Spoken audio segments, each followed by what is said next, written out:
설교를 준비하면서 계속 떠오르는 영화의 한 장면이 있었습니다.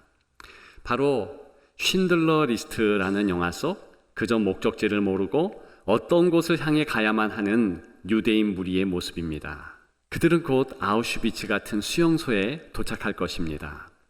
우리가 예상할 수 있듯이 추위에, 노역에, 질병에, 그리고 가스실의 가스에 죽게 될 것입니다. 즉, 그들을 기다리는 것은 죽음뿐이었습니다. 그렇게 그 무리는 한 시대의 비극으로 끝나게 되지요. 오늘 본문에도 한 무리가 나오고 있습니다. 21절과 22절입니다. 오늘 본문은 그 무리를 큰 무리라고 말하고 있습니다. 죽음을 향해 나아간다는 숙명에는 영화 속 무리나 매한가자입니다. 그래서 이 무리에는 상징적으로 두 인물이 나오고 있습니다. 병에 걸려 이제 곧 죽게 될 어린 딸, 그 딸의 죽음이 임박했음을 온몸으로 알고 있는 슬픔 아빠 회당장 야이로, 그리고 12해를 혈류병을 앓아와서 이제 언제 죽어도 이상하지 않을 비참한 여인이 그들입니다. 이들에게는 죽음의 그림자가 짙게 드리워 있습니다. 그러나 그들만 그럴까요? 알게 모르게 죽음의 그림자는 이 무리 모두에게 드리워져 있다는 것입니다. 영화 속 무리와 다른 점이 있다면 거기에 우리 주 예수 그리스도께서 함께 계신다는 것이지요. 우리는 이 무리를 그냥 지나칠 수 있습니다. 흔하게 모였다 흩어지는 평범한 무리로 보이기 때문입니다. 정말 그렇지요? 병을 고쳐주며 말씀의 권세가 있는 예수님이 센세이션을 일으키며 많은 군중의 주목을 받고 이렇게 무리가 모인다는 것은 당시에는 정황적으로 자연스러웠습니다. 또 그저 주님은 각 개인도 좋아하시지만 궁중의 무리도 마다하지 않으셨기에 이렇게 많은 사람이 모일 수 있다고 치부하고 넘어갈 수 있습니다. 그렇죠. 주님은 한적한 곳에 계시기도 원하셨지만 많은 부분 대중 앞의 모습을 드러내시기도 원하셨습니다. 인기몰이를 원하신 것은 아니시지만 주님의 말이 들려져야 구원받기 때문에 전도를 위해 그렇게 하실 수도 있으셨습니다. 실제로 마가복음 1장에 보게 되면 예수님은 전도를 위하여 이 땅에 오셨다고 직접 말씀하셨던 터였습니다. 그러나 이런저런 이유로 이 무리를 그냥 지나치면 안 될 것입니다. 이 무리에는 특별한 뭔가가 있기 때문입니다. 그래서 주님은 이 무리를 원하셨습니다. 이 큰 무리의 특별한 것을 주목하셨습니다. 따라서 오늘 본문에 이 무리가 그저 있는 것이 아니라 필연적으로 있다는 것입니다. 과연 주님은 이 무리의 어떤 부분을 주목하셨을까요? 그 주목된 내용이 우리에게는 어떤 교훈과 또 영향을 주게 될까요? 그 첫째는요, 큰 무리의 접촉을 주목하십니다. 24절입니다. 애워싸 밀더라 했습니다. 큰 무리니까 당연하지요. 예수님을 중심으로 해서 누군가는 더 가까이 가고자 해서 그렇게 밀고 당기고 했을 것입니다. 이 말씀만 보면 부정적인 언급으로 비춥니다. 그런데 27절과 연관하여 생각해 보면 충분히 긍정적으로 변하게 됩니다. 아니, 긍정적인 것을 넘어 주님의 큰 뜻을 이루는 놀라운 장치로 보여집니다. 27절에는 어떤 내용이 있습니까? 혈류병을 가진 부정한 여인이 절대로 손을 댈 수 없는 남성, 게다가 랍비급의 예수님의 옷에 손을 대었다는 것이지요. 그런 용기는 어디에서 연유했겠습니까? 이렇게 밀고 당기면서 소위 아비규환의 모습이 있기 때문에 용기가 생긴 것이지요. 빈번한 접촉 때문이었습니다. 그런데 바로 이 부분이 주님이 주목하신 부분이었습니다. 그리고 우리가 아는 대로 많은 대중 앞에서 예수님께서 선포하십니다. 네 죄가 해결되었고 너의 병이 치유되었다. 주님 앞에 나아가는 데는 이 불편함이 넘어서줘야 되는 것입니다. 왜 주님은 말로만 명령하셔도 야이로의 딸을 낫게 하실 수 있는데도 불구하고 이 불편한 상황을 초래하며 이 무리를 이끌고 야이로의 집으로 이동하셨을까요?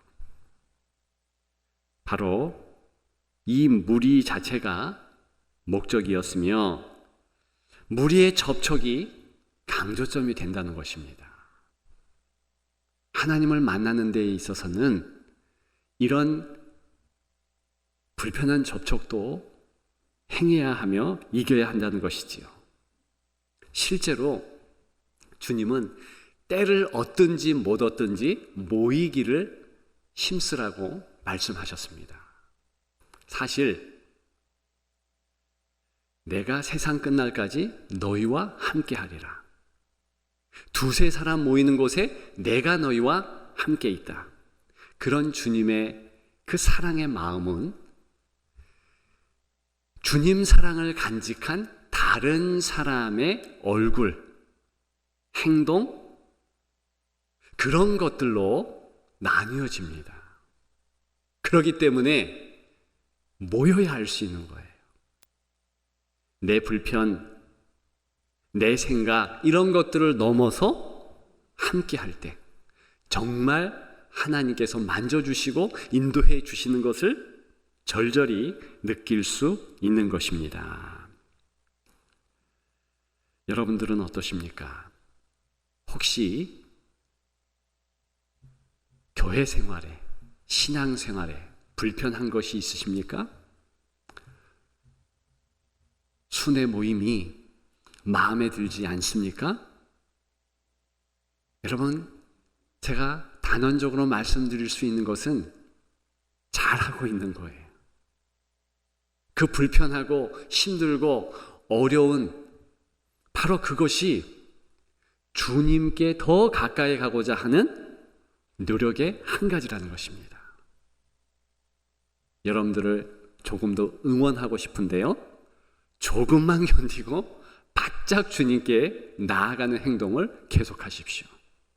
오늘 혈류병 치유의 여인의 축복이 여러분들에게 있을 줄 믿습니다. 24절에 보면 아름다운 예배의 모습이 그려져 있습니다. 그와 함께 가실새 그랬습니다.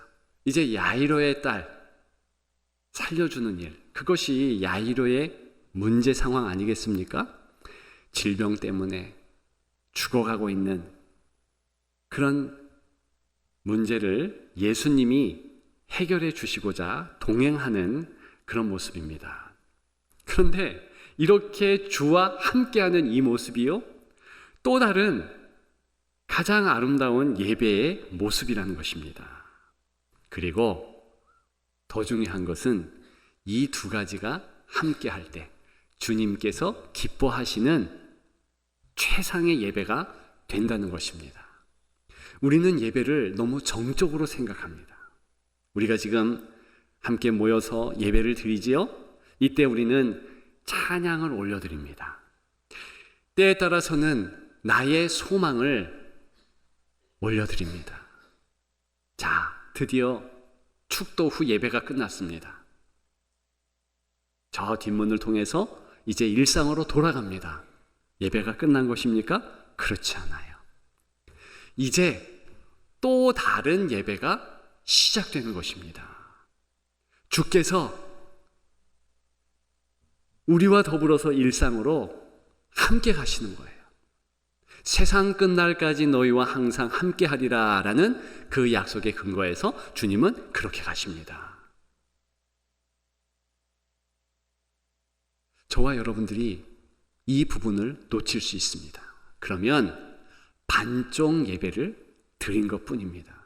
저는 이러한 두 가지가 있는, 즉 예배당의 예배, 삶으로 나아가는 예배, 이것이 있는 예배를 역동적인 예배라고 부르고 싶습니다. 놀라운 것은 이 역동적인 예배 안에 우리가 보면 확인되지만 아직 야이로의 문제는 해결이 되지 않았습니다. 그렇지요? 지금 이동 중이니까. 그런데요, 실제로는 이미 해결된 줄 믿습니다. 왜요? 야이로가 무릎을 꿇고 주님, 내게 이런 문제가 있습니다. 내 어린 딸이 죽고 있습니다. 도와주옵소서, 치유하옵소서. 자신의 문제를 내어놓은 순간 바로 그때 이제는 야이로의 문제가 아니라 주님의 문제가 되는 것입니다. 그러면 주님이 정한 때에 그분의 방법으로 역사할 것이므로 여전히 문제는 그대로이지만 문제 해결이 이루어진 줄 믿습니다. 저와 여러분들의 삶의 문제도 그래요. 우리가 주님 앞에 내어놓은 문제, 그것 이제 내 문제가 아닙니다. 수고하고 무거운 짐진 자들아 다 내게로 오라. 내가 너희를 쉬게 하리라. 그 본뜻은요, 우리의 무거운 죄짐을, 그리고 무거운 문제의 짐을 다 내어놓으라는 것입니다. 그 짐 네 거 아니라는 거예요. 이 과정을 겪고 일상으로 돌아가는 바로 그때 그 문제의 짐을 누가 지고 있는가? 실은 예수님이 지고 있다는 것입니다. 믿으면 아멘. 우리의 현실을 바르게 알고 나아갈 때 정말 역동적인 삶의 예배를 드릴 수 있는 것입니다. 역동적인 예배에 또 다른 생각해야 할 부분이 있습니다. 그것은요, 지금 야이로의 문제가 이제 주님이 문제가 됐죠. 여기 무리들의 모습들을 보십시오. 야이로 집으로 이동하면서 자기의 문제들을 뒤로 합니다. 야이로의 문제가 주님의 문제가 되었고 그 주님의 문제를 중보하면서 함께 한다는 것을 알 수 있습니다. 저는 오늘 본문을 묵상하면서 이 무리의 각 문제들이 이렇게 야이로 문제에 집중하다가 해결받겠구나, 그런 결론을 갖게 되었습니다. 실제로 신앙생활 하다가 많은 성도들의 간증들을 듣습니다. 남의 문제 가지고 씨름했더니 뒤돌아보니 내 문제가 해결하였더라, 그런 간증들을 듣습니다.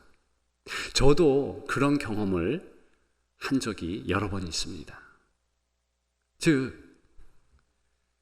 성도의 기도의 중보, 그것은요, 놀라운 주님의 해결을 경험하는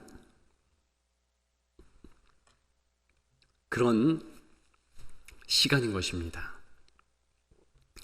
이러한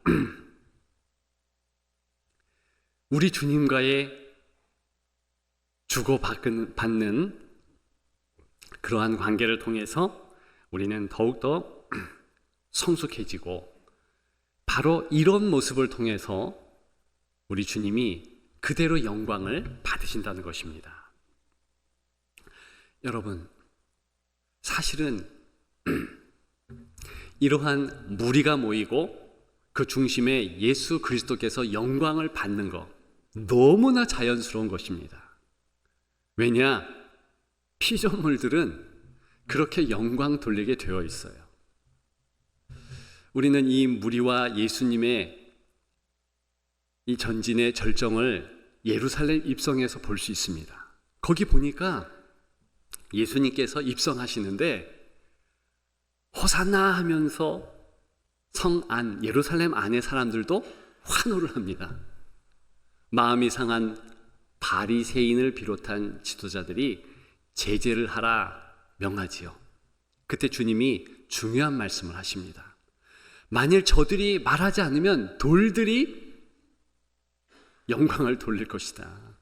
돌들이 소리칠 것이다. 무슨 얘기입니까? 너무 자연스럽다는 거예요. 실제로 성경에 보게 되면 하나님 계신 곳에 영광 돌리는 피조물이 있습니다. 자연스럽게 하나님은 영광 받기에 합당하시기에 그 중심에 계신 것이지요. 우리는 하나님께서 우리와 함께 하심으로 어쩔 수 없이 예배자로 살아갑니다. 따라서 혼자 있든 여럿 함께 하든 누구도 모르는 장소이든 개방된 장소이든 하나님을 찬양하며 하나님께 영광 돌리는 예배자로 살기를 주님의 이름으로 축복합니다. 마지막 세 번째로 우리 주님은 이 무리의 어떤 것을 주목했겠습니까? 큰 무리의 죽음을 주목하십니다. 이 무리도 그 끝은 죽음이 도사리고 있습니다. 그런데 사람의 죽음이 아닙니다. 사실 이런 부분을 부각시키기 위해서 오늘 이 무리의 모습은 특별하다는 것이죠. 가면서 죽음의 공포가 드리워졌던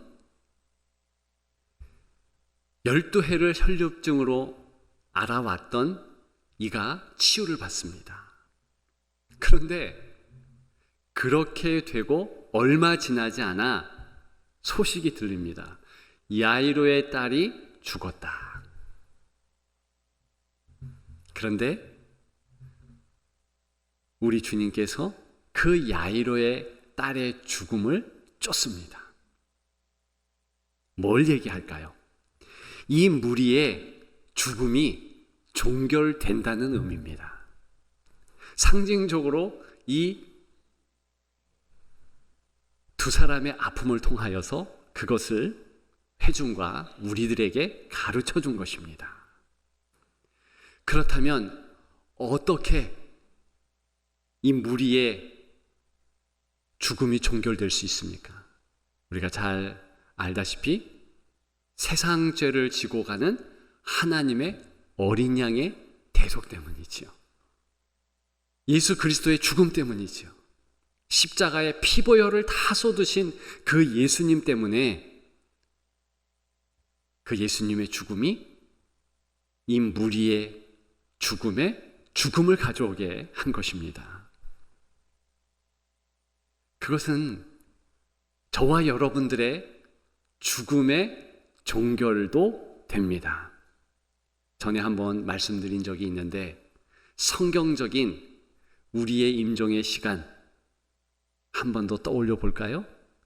그것은요, 우리가 이제 임종하는 바로 그 순간에 나 이제 하나님 품으로 간다. 이것은 제 멘트예요.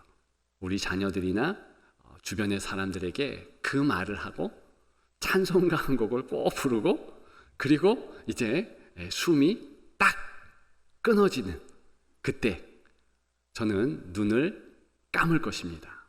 그리고 바로 눈을 뜰 것입니다. 눈 깜빡할 새에 저는 주님의 품 안에 있을 것입니다. 이것이 바로 성경적 죽음입니다. 우리에게는 이제 죽음이 틈을 타지 못합니다. 바로 이 큰 무리에 대속의 죽음을 죽으실 예수 그리스도 때문에 그렇습니다. 그래서 사도 바울은 이런 말을 했습니다. 사망아, 내 쏘는 것이 어디 있느냐?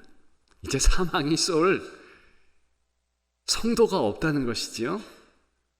그러면서 고린도전서 15장에 귀한 선포를 했습니다. 주 예수로 승리를 주시는 하나님께 감사하노라. 이것이 우리의 선포인 줄 믿습니다. 우리 또한 그런 거예요. 우리의 모든 모임은 그래서 생명력이 넘칩니다. 감사가 넘치고요, 은혜가 넘칩니다. 그런 계속된 우리의 모임이 되기를 주님의 이름으로 축복합니다. 영화 신들러 리스트의 마지막 장면들은 참 의미가 있습니다. 그 가운데 하나가 주인공 신들러라는 실존 인물을 통해 구원받은 유태인들을 비춰줍니다. 이들은 신들러가 전 재산을 주고 죽음의 행렬에서 빼돌린 자들입니다. 그래서 나중에 이 신들러는 파산되었고요. 이 유태인들이요, 그 신들러에게 자신들의 물질을 기꺼이 내어주어 경제적인 재기가 가능케 했습니다. 얼마나 아름답습니까? 더 아름다운 것은 이제 시간이 흘러서 그 유태인들의 자손들은 신들러의 무덤에 돌을 넣습니다. 우리는 꽃을 놓는데 이 사람들은 돌을 놓아요. 왜 돌을 놓는가? 꽃이 없어서인가? 그게 아니고 이 돌이 영원을 상징하기 때문에 그렇습니다. 오랜 기간에 있는 돌처럼 내가 당신을 더 기리며 감사하겠습니다. 영원한 감사를 당신에게 주겠습니다 하면서 돌을 놓는 것이었지요. 유한한 인생이 한 무리를 주목했을 때 많은 생명을 구원했습니다. 하물며 무한한 능력의 주님이 한 무리를 주목하신다면 당연히 영생이 따르지요.